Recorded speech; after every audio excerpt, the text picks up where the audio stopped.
Muy bien, abra su Biblia. Vamos a Filipenses 1:9, es ahí, 1:11, perdón. Ya estamos prácticamente terminando esta sección. Y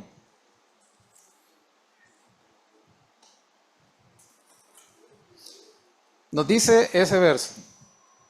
Son 3 peticiones que hace el apóstol Pablo por la iglesia de Filipo, ¿lo recuerdan? La primera está en el verso 9.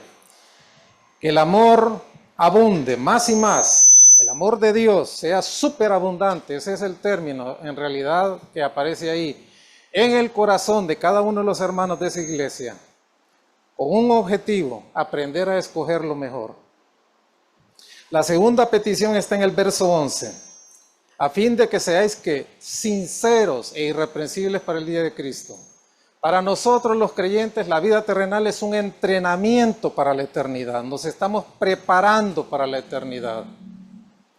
Repito, no crea las tonteras que le dicen en las redes sociales. Ningún juicio de los que Dios ha programado durante 7 años de gran tribulación vendrá antes de que la iglesia sea quitada de la tierra. La iglesia tiene que ser arrebatada, como nos enseña Filipenses capítulo 4. Después vendrán esos juicios. Entonces, esa preparación, ser sincero e irreprensible para el día de Cristo, es a ese día que se refiere. Una vez que la iglesia sea arrebatada, cada uno de los creyentes se hará presente ante el tribunal de Cristo. No para juzgar o calificar salvación, sino para galardonar la conducta y las obras del creyente ante la presencia del Señor. Y en tercer lugar, el verso 11, llenos de frutos de justicia, que son por medio de Jesucristo para la gloria y para la alabanza de Dios.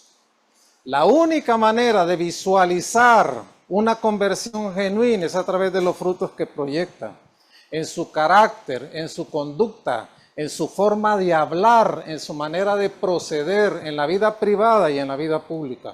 Y Dios espera, como dice el apóstol Pablo en este verso 11, que el creyente dé fruto.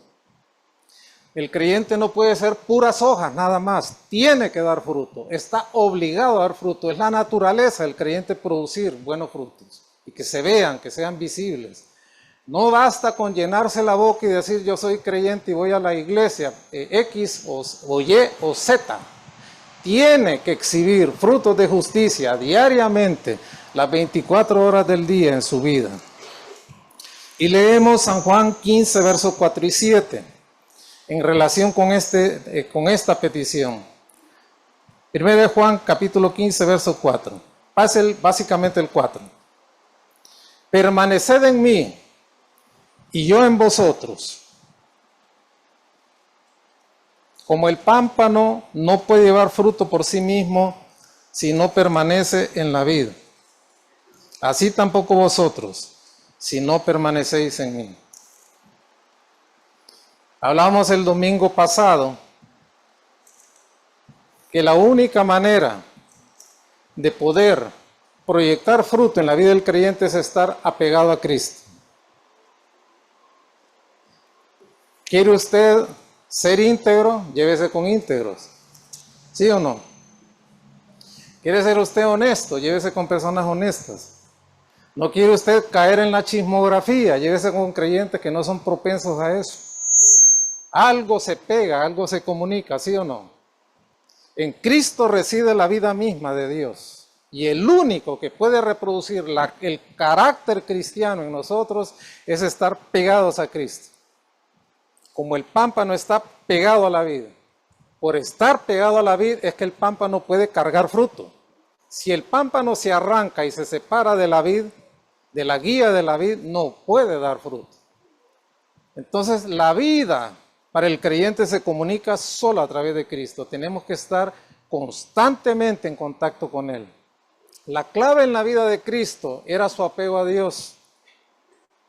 Constantemente estaba en contacto con Dios. A menudo dicen los evangelios, el evangelio de Marcos habla un poquito más de eso, el Señor se apartaba a lugares en silencio, en la soledad, para encontrarse con Dios. Si Cristo lo hacía, ¿cómo no lo voy a hacer yo? Tengo que estar en contacto permanente con el Señor.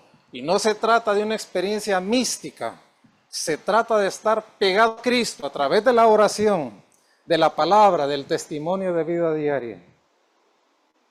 Esa es la manera de hacerlo. Nos dice también, quiero que busquen por favor, Primera de Juan 2, 24 y 25.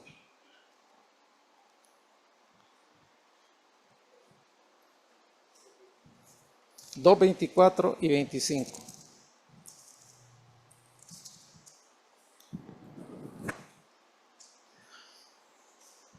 ¿Qué es permanecer en Cristo? Decíamos el domingo pasado. ¿Qué es estar en Cristo? ¿Qué significa que Cristo esté en mí y yo esté en Cristo? ¿Qué significa mantenernos o mantenerme en Cristo? Permanecer, mantenerse es persistir, es quedarse en un lugar. No andar rebotando en la vida, de decisión en decisión, de lugar en lugar, de iglesia en iglesia. Es quedarse, es persistir. Yo soy de Cristo, permanezco en Cristo, persisto en Cristo, me mantengo en Cristo. Si usted va a viajar y va a permanecer en otro país por X tiempo, busque una iglesia de sana doctrina, no retroceda, permanezca, persista. Amén. Aunque la familia donde usted vaya a residir sea apostólico profético, sea pentecostal o sea carismático, busque una iglesia de sana doctrina, es su obligación hacerlo.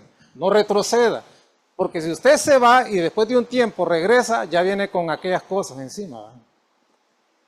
¿Sí o no? Ya viene con ganas de brincar, ya viene con ganas de hacer lo otro y lo otro. Persista, manténgase, así es como igual con Cristo. Cristo no quiere más afectos que el que nosotros le podamos prodigar a Él. Es un solo afecto, un solo apego al Señor Jesucristo. Y aparte de eso, el persistir y el quedarse, el mantenerse, el perseverar, es la evidencia de la salvación verdadera. El fruto y evidencia de la salvación es permanecer y ser continuo en las enseñanzas de Cristo y en su servicio. Es más, el único creyente verdadero es aquel que permanece. Y permanecer y creer son dos elementos esenciales para poder producir fruto, que es lo que estamos hablando aquí. Pero nos dice Primera de Juan, vamos a ver, ¿qué cita les di, hermanos? 2, 24 y 25, ¿verdad? Nos dice ahí. Lo que habéis oído desde el principio, permanezca en vosotros. Si lo que habéis oído desde el principio permanece en vosotros, permaneceréis en el Hijo y en el Padre. Y esta es la promesa que Él nos hizo, vida eterna. El Evangelio no cambia, no muda. No es hoy una cosa y mañana es otra, es el mismo. Deje que permanezca en su vida. No siga falsos maestros. Escoja las amistades que tiene, aún los creyentes. Uno tiene que aprender a elegir sus amistades. Y es más, parece mentira, pero más con los que son creyentes. Porque hay mucha mentira, hay mucha falsa doctrina allá afuera. La verdad cristiana es fija y es inalterable. Jesucristo es el Hijo de Dios, es el Verbo encarnado. O como dice el doctor Carballosa, es el Verbo envuelto en carne. Es el Hijo de Dios. Comparte la misma procedencia, la misma esencia de Dios Padre y Dios Espíritu Santo. Tres en uno. Amén. La salvación es eterna, es una verdad fija, es una verdad inalterable. El creyente recibe el bautismo en el Espíritu Santo al momento de la conversión. No hay una segunda opción. Ahí es sellado Y Dios le da las arras, la garantía de herencia eterna. El Espíritu Santo viene a residir a la vida del creyente al momento de la conversión. Sigue trabajando en la vida del creyente. Si le conoció como niño, seguirá trabajando en la adolescencia, en la juventud, en la edad madura, en la vejez y hasta que el Señor se lo lleve. Con el compromiso de llevarle a eternidad perfeccionado. Son verdades eternas. Amén. Cosas que no cambian. Son fijas, son inalterables. Si el creyente permanece en fe y en obediencia, dice este texto que entonces eso le procura tener comunión íntima con Dios Padre y con Dios Hijo. ¿No cree usted que tener comunión íntima con Dios es ir a una iglesia donde tocan y cantan bonito y ahí se conecta con la presencia de Dios? Ese es un concepto falso. Esa es sensorialidad, no tiene nada que ver con la fe. Eso no es presencia de Dios, como dicen algunos. Qué linda estuvo la presencia de Dios, qué rica estuvo la presencia de Dios. ¿Qué es eso, hermano? Explíquemelo con la palabra de Dios en la mano.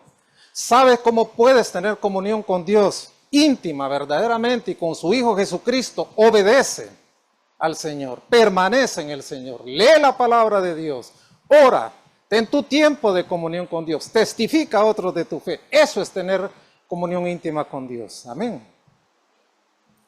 Entonces eso le capacita a usted para perseverar hasta alcanzar la gloria eterna. Yo no contribuyo en nada a mi salvación ni para ganar la eternidad, pero ciertamente, hermanos, que permanecer en Cristo me procura a mí comunión íntima con Jesucristo y con el Padre y me capacita para alcanzar esa vida eterna. Busque por favor en su Biblia, aquí mismo el capítulo 5, versos 11 y 12 de Primera de Juan.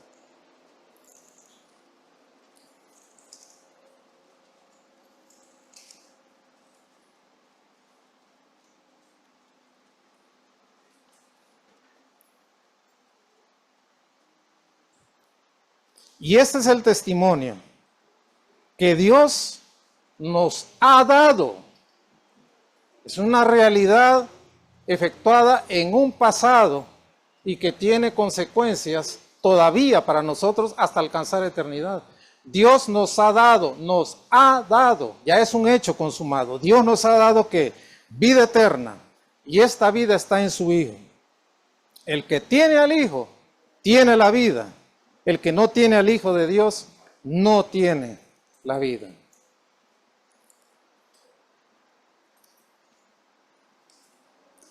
Cuando una persona recibe a Cristo como Señor y Salvador, vamos a explicarlo así. En ese momento se opera la conversión. Nadie busca a Dios. Dios busca al pecador. Amén. ¿Recuerdan la parábola de la oveja perdida? Dejó las 99 y fue por la extraviada. En ese momento se opera la conversión. Tú tienes una vida física, pero no es una vida eterna. Si la vida física fuera una vida eterna, en realidad fuera una maldición. Porque entre más viejo te puedas hacer, la vida te va a hacer una carga y te quisieras morir más bien. ¿Sí o no? Pero la vida que da Cristo es una vida que eterna. Entonces viene Cristo al momento de que tú le rindes tu vida a Cristo por la fe que Él mismo te da para creer en Él. Viene Dios e implanta vida eterna en ti. Amén. No estoy hablando de la vida física. La vida física la vas a tener hasta que el Señor te mande el citatorio y te retire de esta tierra. La vida eterna viene en ese momento de la conversión. La implanta Dios en ti. ¿Y cómo sabes que tienes vida eterna? Comienzas a cambiar. Después de ser una persona mecha corta o sin mecha, comienzas a generar paciencia. Después de ser una persona reactiva, empiezas a ver cambios en tu vida, ¿sí o no? De ser una persona que gustaba del alcohol y del tabaco, ya no gusta de él. Empiezan a haber cambios.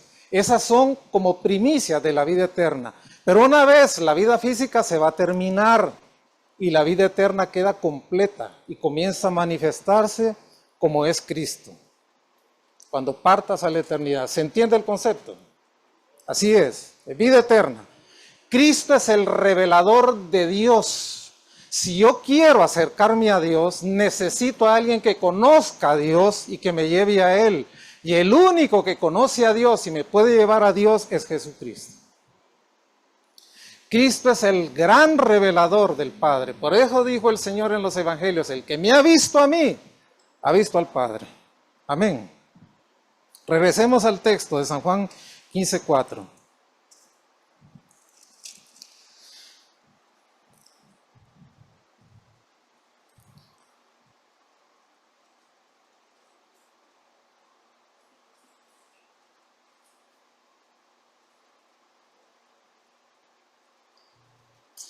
Muy bien, vamos a leer ahora Colosenses 1:23.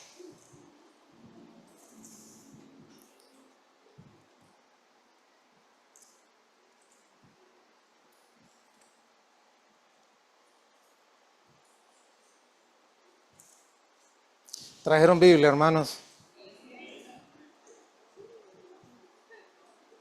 ¿Alguien no anda Biblia? Levante la mano, le vamos a regalar una. ¿De verdad? ¿Quién no anda Biblia? Aquí hay una persona, aquí hay otra, la mamá de Ruth, la amiga de Larisa, ¿quién más?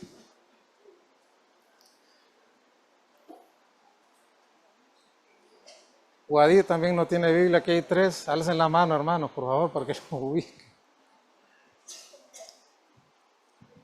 3 Biblias, ¿los identificaron?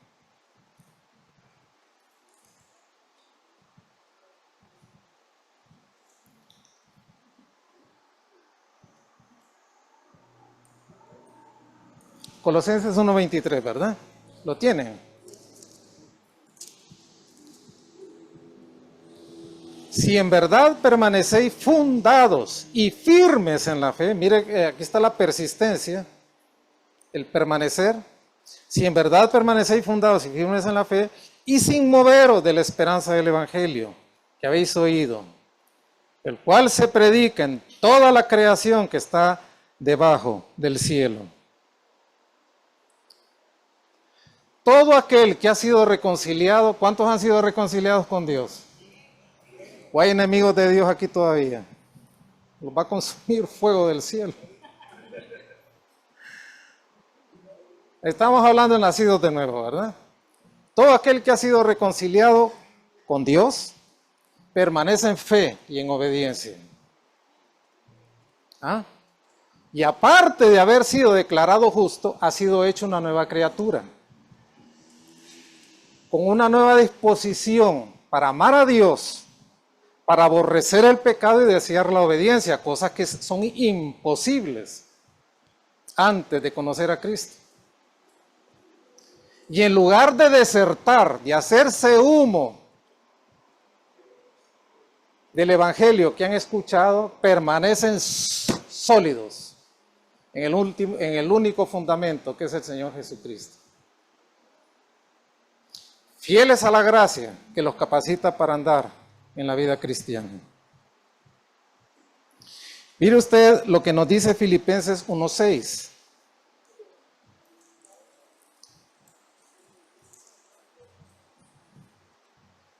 Ese canto es bonito, ¿verdad, Sandrita? El versículo cantado, mejor dicho, no es un canto. ¿Alguien se lo sabe de memoria? A ver, Sandrita, dígalo.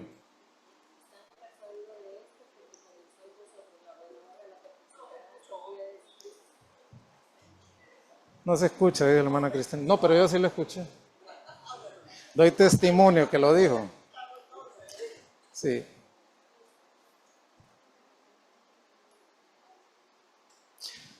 Estando persuadido de esto, que el que comenzó en vosotros la buena obra, ¿qué dice ahí? La perfeccionará hasta el día de Jesucristo. ¿Sabe qué está diciendo aquí el apóstol Pablo? La buena obra a la cual hace referencia es la salvación. Estando persuadido de esto, que el que comenzó la salvación en vosotros, ¿la qué? Perfeccionará hasta el día de Jesucristo. Cuando una persona nace de nuevo, Dios inicia la obra de salvación. y también la termina y la perfecciona. Aquí el término perfeccionar nos está hablando de garantía eterna para el creyente. Por eso, cuando vino Nicodemo al Señor, le dijo el Señor, siendo tú maestro de Israel, ¿no entiendes estas cosas? Porque le dijo, ¿cómo es posible que un hombre ya grande pueda entrar al vientre de su madre de nuevo y nacer? Eso es imposible, hermano. ¿O no?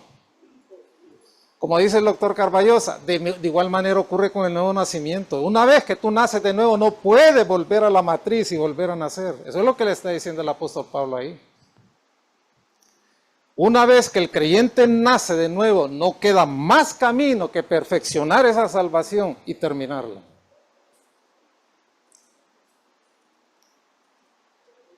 Estando seguro, dice el apóstol Pablo, el que inició en vosotros la buena obra, la va a perfeccionar hasta el día de Jesucristo. ¿No nos da seguridad de eso, hermano? Porque cuando usted peca de una manera deliberada, por acción o por omisión, viene el diablo y le dice, bueno, no es creyente, deja de ir a la iglesia. Estando persuadido de esto, que el que comenzó en mí la buena obra, Dios la va a perfeccionar, la va a terminar, la va a llevar a culminación hasta el día del Señor Jesucristo. Amén. Esa es una gran verdad. Bueno, regresemos al texto de San Juan, capítulo 15, verso 4.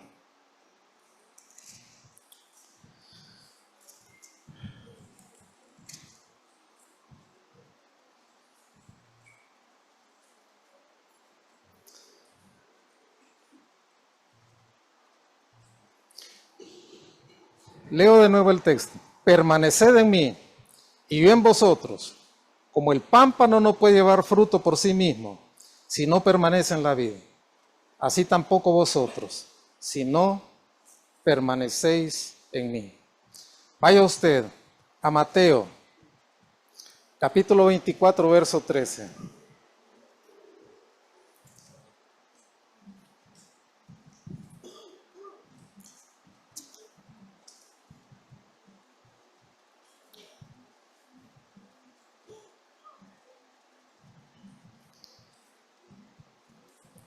Qué sencillo el texto, ¿eh?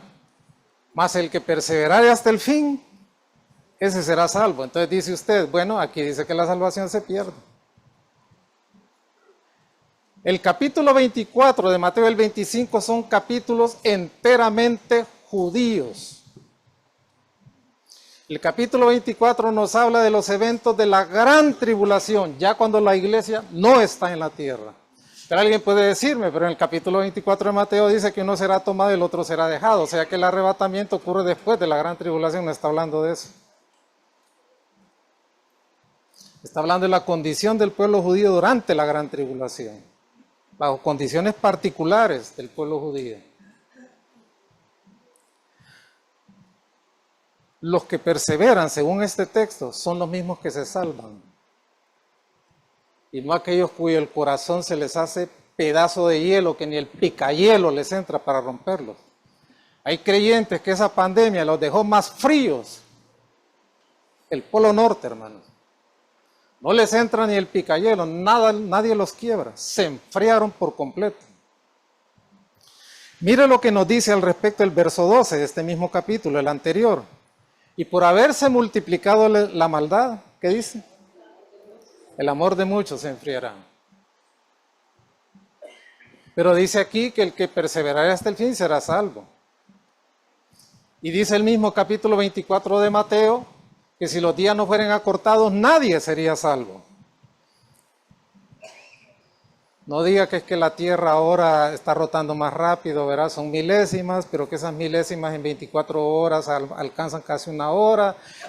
Entonces que los días son más cortos que 23. No es cierto, son falacias, son tonterías. Lo que dice ese texto ahí, lo dije el domingo pasado y lo reitero, que si la gran tribulación pasa un día más de los 7 años que Dios ha determinado, nadie podría alcanzar salir vivo de tanta dificultad. A los únicos que se les va a enfriar el corazón ahí en ese momento es la maldad. Refiérase a la parábola de los 4 terrenos en Mateo 13. La primera semilla fue sembrada, vinieron los pájaros y se la robaron. La segunda fue ahogada por los espinos. La tercera creció entre pedregales, no había materia orgánica para hacerla germinar y se fue. Pero la que fructificó fue la que recibió la palabra de Dios con gozo. No habla de creyentes, está hablando de inconversos. El que permanece es un creyente verdadero, no al cual el corazón se le hace de piedra. Eso no quiere decir que mi perseverancia garantice o preserve mi salvación, porque eso es todo lo contrario de lo que la palabra de Dios dice. Nadie es salvo por obras, amén. Pero Dios, como parte de su obra de redención, afirma mi perseverancia. No soy yo el que persevero, es la gracia de Dios dinamizando, soplando energía, activando la perseverancia suya en mi corazón para que yo llegue hasta el fin. ¿Podemos decir amén a eso? La salvación de inicio a fin es una obra divina.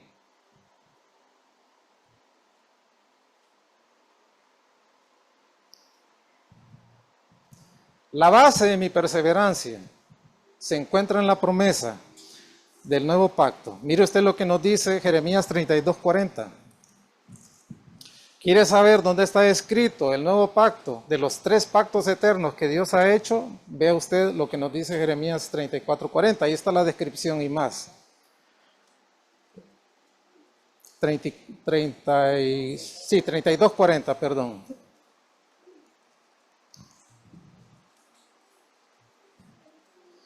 Y haré con ellos que pacto eterno,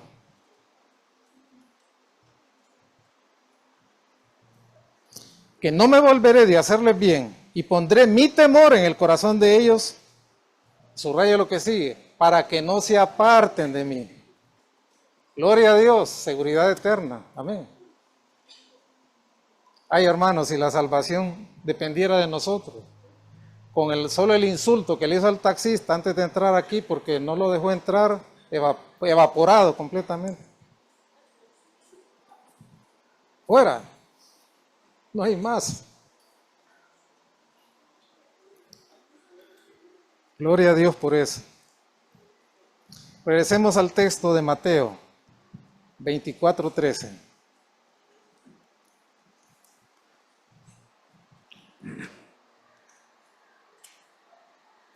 Entonces, todo el que se aparta de Cristo, en realidad nunca fue salvo desde un inicio. El hecho de que Dios garantice mi salvación, mi preservación, mi permanencia en Él, no quiere decir que yo soy tampoco un sujeto pasivo en el proceso. Porque Dios me salva mediante la fe. Me preserva, mejor dicho, mediante la fe, mi fe. Mire lo que nos dice 1 de Pedro 1:5.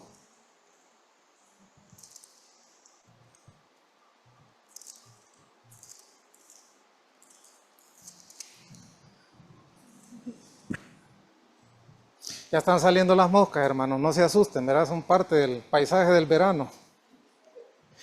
Y en realidad la comida típica no es típica, hermanos, si no lleva moscas, ¿verdad? ¿No les parece? Vosotros también, poniendo toda diligencia, está en 2 de Pedro, perdón, es 1 de Pedro 1:5, sí, perdón, hermanos. 1 de Pedro 1:5. Que sois guardados, subraye eso, cuando usted esté angustiado, esté atribulado, tenga dudas, razonables incluso, que sois guardados por el poder de Dios mediante la fe, para alcanzar la salvación que está preparada para ser manifestada en el tiempo postrero. El poder supremo de Dios, su omnipotencia, su omnisciencia, su soberanía, preservan la herencia del creyente y mantiene al creyente firme y lo mantiene seguro. Nadie puede robar el tesoro del creyente y nadie puede descalificarlo para no poseerlo.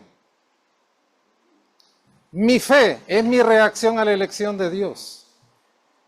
Dios activa esa fe y la continuidad de esa fe en la vida del creyente es una prueba del poder preservador de Dios.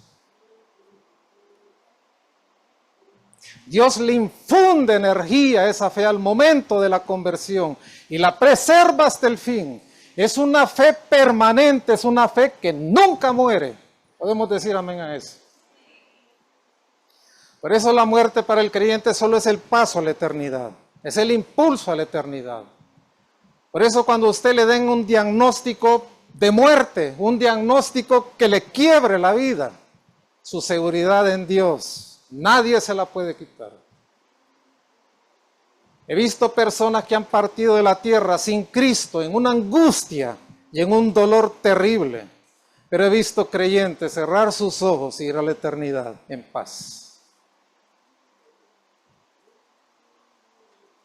El poder de Dios preserva al creyente. Amén.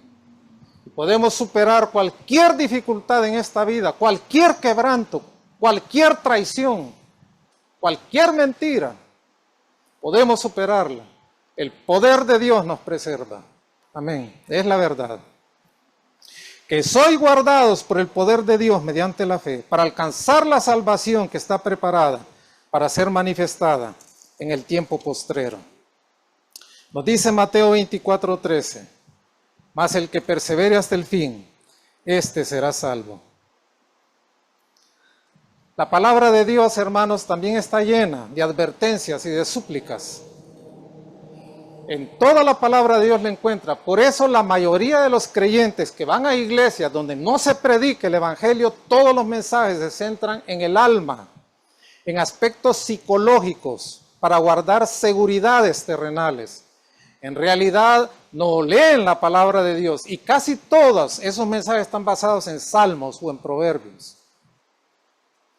Pero aún en los salmos y en los proverbios no vamos a obviar las advertencias y las súplicas de la palabra de Dios, que son los medios a través de los cuales Dios expresa las maneras como preserva nuestra perseverancia también. Y siempre en una demanda de la palabra de Dios, en una súplica de la palabra de Dios va acompañada de una promesa. Mire lo que nos dice Judas 21. ¿Dónde está Judas? ¿Cuántos capítulos tiene Judas? 1. Hay segunda de Judas, hermano.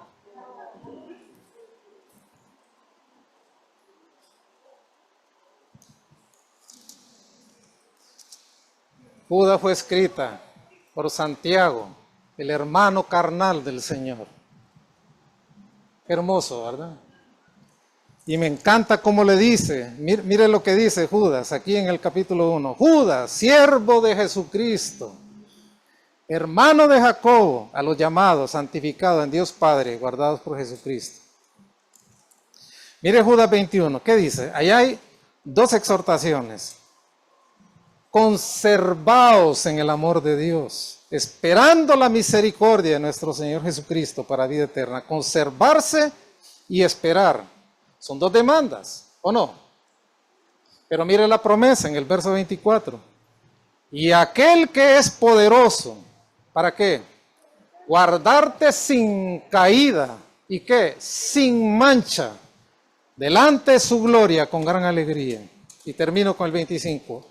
Al único y sabio Dios, sea gloria y majestad, imperio y potencia, ahora y por todos los siglos. Qué seguridad, hermanos, la del creyente.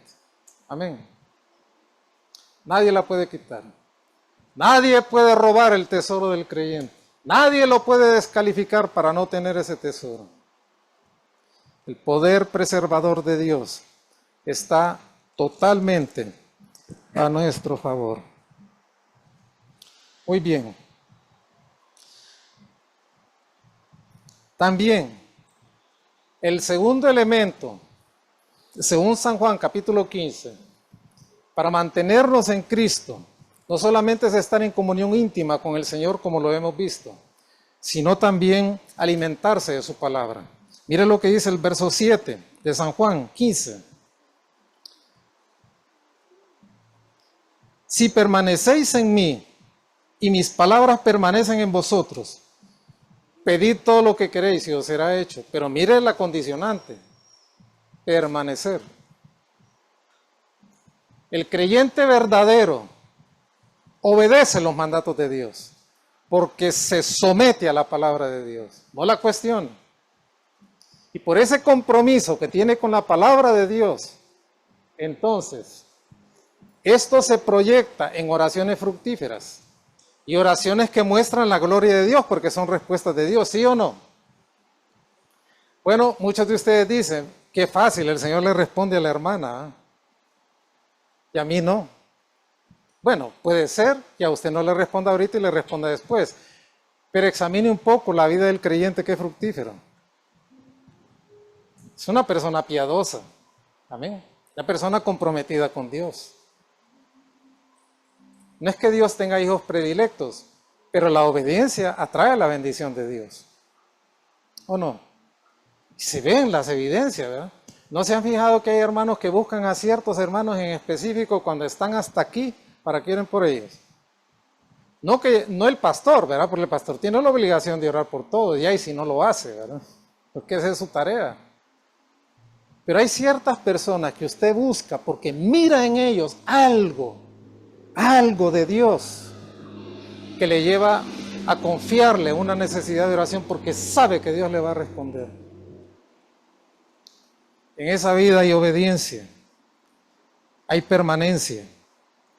Es una vida que puede pedirle a Dios y Dios no le va a negar lo que le va a pedir. Qué hermoso, ¿verdad?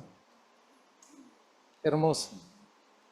Hay que estar cerca de esos hermanos que echan bastante fruto, ¿verdad? Porque se hace evidente en sus oraciones respondidas. Y pueden ser hermanos sencillos, hermanos que no tienen riquezas de este mundo, pero hay un gozo en sus vidas también, hay algo tierno en sus vidas. Usted mira que fueron personas molidas en la vida, que fueron quebradas literalmente en la vida, quedaron sin marido, otros quedaron sin hijos, perdieron una mama, pasaron un cáncer, y en vez de encontrar personas enfrascadas en conflictos con la vida, expeliendo amargura por los poros y veneno por las palabras, son personas dulces, amén. Son personas que ya fueron consoladas por Dios y tienen esa capacidad de poder consolar a otros porque obedecen al Señor. Están en contacto íntimo con el Señor, se nutren de la palabra de Dios. Amén. No escuchan ese montón de emisoras evangélicas con pura música, ¿eh? Y música y los nuevos éxitos del adorador, dicen, y salmista. Hermano, pruébeme con la palabra de Dios que existen esos dos términos en la Biblia. No hay. Son personas que están oyendo, por ejemplo, BBN, la única emisora que yo siento que predica la palabra de Dios, ¿sí o no? O que están en YouTube no viendo novelas, ¿verdad? Sino ni recetas de cocina, ni inventos, ni tonteras. O cómo se arreglos florales, o bricolaje y tonteras de esas. No, están viendo mensajes de la palabra de Dios de personas calificadas para dar la palabra de Dios. Amén. Entonces, claro, eso le mantiene a usted en un contacto. Ni pasan en las redes sociales publicándole la vida a medio mundo para el de, ay, qué linda sos, ¿verdad? Ay, ¿dónde anduviste? Ay, amén, que no sé qué. No exhiban su vida, hermano, en esas redes sociales. Créanlo, hermanos, no hagan eso. Eso es exhibicionismo, honestamente se los digo. Y a Dios no le agrada eso. No tiene por qué publicarle su vida, más bien se pone en riesgo a usted. Ahí la van a ir a buscar a su casa y le van a pegar un macanazo y le van a... Bueno, tantas cosas que se miran ahora. Hasta el código QR meten ahí para que les averigüen la vida y les vacíen las cuentas. Sí, es cierto. Parece cómico, ¿verdad? Pero es la verdad. Suficiente con que Dios mire su vida, hermano, y esté agradado con usted, amén.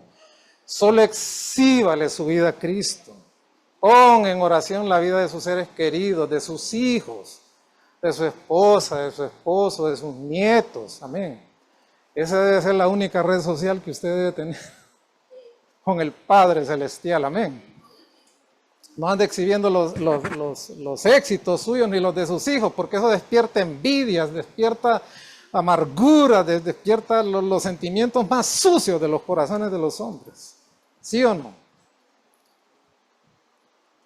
Ni su cumpleaños ponga, hermano, ni el pastel que se comió. Hay gente que hasta la mosca que se le paró en la cabeza le toma una foto y la pone.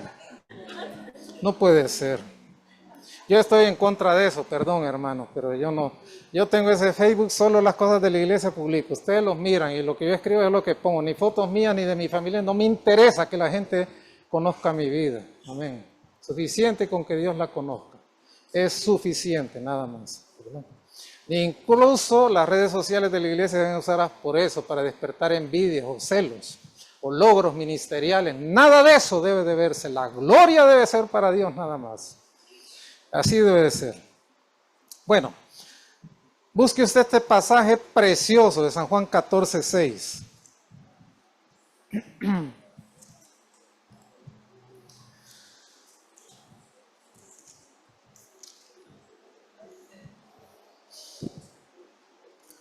Esta es la tercera declaración del Señor, yo soy, en el Evangelio de Juan. Mire lo que dice ahí. Jesús le dijo, yo soy el camino y la verdad y la vida. Nadie viene al Padre si no es por mí. ¿Por qué el Señor hizo esta declaración? Porque había uno de sus discípulos que si dudaba, lo expresaba. Él no le gustaban las vaguedades espirituales, era Tomás. Cuando el Señor muere, Tomás se deprimió y se fue. Y cuando el Señor les aparece a sus discípulos la primera vez después de resucitado, Tomás no estaba ahí. Y los discípulos alegres después fueron a buscar a Tomás y le dicen, mira lo que te perdiste, muchacho. Ha aparecido el Señor. ¿Y qué dijo Tomás? Si yo no meto mi dedo en su mano y en su costado, no creeré. ¿Era una duda sincera o no? Claro que era una duda sincera. Hay dudas que son honestas, hermano, y son sinceras, y usted no debe dejar de expresarlas, salvo que lleven maldad en medio. Pero Tomás no era así. Mire lo que dice el verso 4 y 5 de San Juan 14. Y sabéis a dónde voy, y sabéis el camino. Y Juan le dice, Tomás le dice, y le dijo Tomás, Señor, no sabemos a dónde vas, ¿cómo pues podemos saber el camino? Y el Señor se los había reiterado un montón de veces. Mira, hermano, lea los capítulos anteriores de San Juan 14. El Señor le había dicho que él necesitaba volver al Padre, porque él era igual con el Padre, necesitaba volver a la eternidad. Y que el camino que él seguía era el camino de la cruz. Tomás lo sabían todos los discípulos, pero todos, miren, callados. Y dijo Tomás, ¿y a dónde vas? ¿Y cuál es el camino? Esa duda sincera de Tomás genera el tercer gran yo soy del Señor. Y le dijo el Señor, yo soy el camino, yo soy la verdad y yo soy la vida. Nadie viene al Padre si no es por mí. El Señor declara aquí que Él es el camino para llegar a Dios, porque Él es la verdad de Dios y es la vida de Dios. Y este texto deja claramente establecido que hay un solo camino para llegar a Dios. No hay muchos caminos, solo uno, y es Jesucristo, nada más. Puede ser, hermanos, que el Señor aquí está declarando tres grandes verdades en las que se sostenía la fe judía, antiguo testamentaria. Camino, verdad y vida. El Señor le dice en Deuteronomio al pueblo de Israel, andad por el camino que yo os he mandado. Y dice Moisés más adelante, al final de ese libro, yo sé que cuando yo muera os extraviaréis y no seguiréis el camino de Dios. Puede ser que usted llegue a un lugar y se pierde y busca a alguien y le dice necesito ir a tal lugar y le dice bueno váyase aquí derecho, doble a la izquierda, luego a la derecha, a la izquierda, a la derecha y luego encuentra el camino y llega. O se vaya por Google Maps o se vaya por Waze y a veces lo llevan por la ruta más larga, hermano. Pero el Señor nos toma de la mano y nos dice, yo soy el camino, yo te llevo y te acompaño, no temas, yo voy contigo. Aunque ande en valle de sombra y de muerte, no temeré mal alguno, porque Él está conmigo. Su vara y su cayado me infunden aliento. Aderezas mesa delante de mí, en presencia de mis angustiadores, unges mi cabeza con aceite. Mi copa está rebosando. Ciertamente el bien y la misericordia me seguirán todos los días de mi vida. Y en la casa de Jehová moraré por largos días. Alguien te puede decir, vete por aquí, pero el Señor te dice, yo soy el camino. La segunda gran verdad de este evangelio, de este verso, yo soy la verdad. Proverbios está lleno, Salmo 119 está lleno. Andaré en tu verdad, tus mandamientos son mi deleite. Enséñame la verdad. Puede ser que una persona no tenga problemas para dar su clase de matemáticas, independientemente de su condición moral, de su clase de geometría sin problemas, de su clase de químico orgánico, de química inorgánica sin problemas, su clase de física, de diseño estructural, de suelos, la materia que usted quiera. Pero una persona que enseña ética compromete su propia vida con lo que está enseñando. Porque una persona adúltera no puede enseñar fidelidad. Un ladrón no puede hablar de honradez. Una persona que hace triquiñuelas en los negocios para hacerse de ganancias deshonestas, evade impuestos, no puede enseñar honestidad. Tú puedes enseñar la verdad de Dios, pero el Señor dijo, yo soy la verdad. Él es la personificación de la verdad. El Señor dice, yo soy la vida. La vida no vale la pena si Cristo no está ahí. Puedes tener metas en la vida, haber hecho un buen patrimonio, aunque al final termine en los hospitales. Puedes haber tenido una cuenta en dólares abundante, que te da seguridad, porque tú dices, yo tengo dólares, ¿verdad? Y no importa que se deslice la moneda, de todos modos yo siempre voy a ganar. La vida no tiene sentido, hermanos. La vida se interrumpe así. Sales de aquí una concha de plátano, te vas para atrás, se te rompe el cráneo y hasta ahí nomás llegaste. Puedes haber hecho los mejores planes en la vida. Si Cristo no está presente, que es la vida misma de Dios, no vale la pena vivir. Nadie llena, los ricos al final terminan decepcionados en la vida, porque la riqueza no es la felicidad. Una persona puede comer tortilla, pan y frijoles todos los días y arrocito de vez en cuando y ser feliz porque tiene a Cristo en su corazón. Amén. La felicidad la da el Señor. Él es la vida. Yo soy la vida, dice el Señor. Yo soy la vida. Yo soy el camino, te tomo de la mano y te llevo. Soy la verdad, no te enseño verdad, yo soy la verdad. Y soy la vida, el único que le da sentido a la vida. Títulos, metas personales, profesionales, maestría, doctorados. Al final terminan amarillitos y cayéndose de las paredes. Y al final los hijos ni se acuerdan de eso y lo botan y lo queman. Las mejores fotos igual, ya no le paran bola. Miren, es cierto, hermanos, los recuerdos se terminan al final y la vida sigue, ¿verdad? La vida sigue. Pero esta es la gran realidad de este hermoso pasaje. Todavía tengo 5 minutos, ¿me los regalan?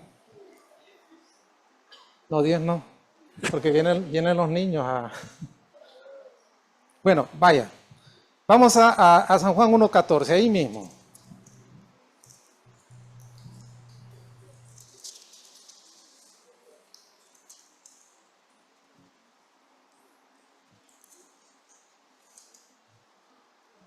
Y aquel verbo fue hecho carne y habitó entre nosotros. Mire qué hermoso esto. Habitó entre nosotros.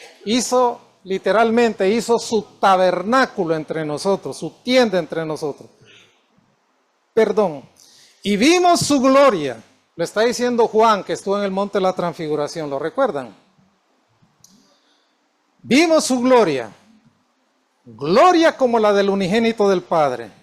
Lleno de gracia y de verdad. ¿Recuerdan qué pasó en la Transfiguración? Estaban llenos de sueño, ¿va? Y viene Pedro y le dice, Señor, qué bueno, podemos hacer 3 enramadas, 1 para ti y 2 para los demás más. Bueno, y la nube se disipa, el Señor se transforma, ¿verdad? Hubo una transformación. Y entonces se oye una voz del cielo y dice, a él oíd, a Cristo. En realidad el personaje de la Transfiguración es Cristo, no los otros 2 que estaban ahí, ni Pedro. Mire. Puede ser, hermano, que Juan, cuando escribe este verso, está pensando, anótelo para que lo lea en casa. Éxodo capítulos 33 y 34, para ser más preciso. Moisés, en ese pasaje, le hace una petición a Dios, ¿la recuerdan? Y le dice a Dios que le muestre su gloria. ¿Recuerdan? ¿Y qué le responde Dios? Haré pasar toda mi gloria delante de ti. ¿Lo recuerdan? Y cuando eso ocurre, dice el Señor, Jehová, Jehová, fuerte, misericordioso, piadoso, tardo para la ira y grande en misericordia. Lea lo que dice el verso 14 de San Juan, capítulo 1. Esos atributos de la gloria divina reflejan la bondad del carácter de Dios. Cristo es el Yahweh del Antiguo Testamento, que habla Éxodo 33 y 34.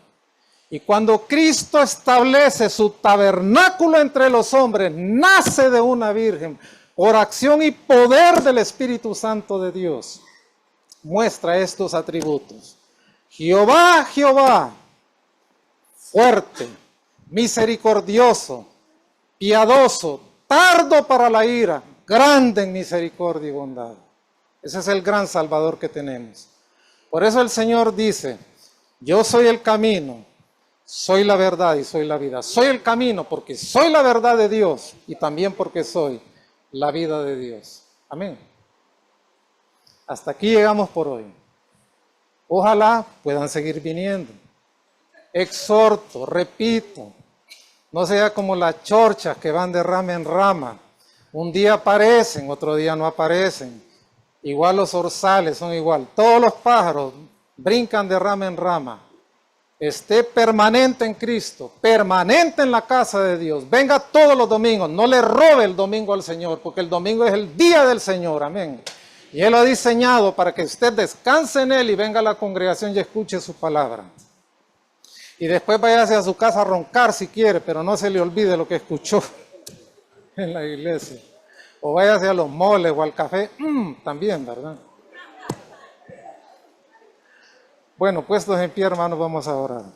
Espero que hayan recibido la palabra del Señor, que no la hayan resistido, ¿eh?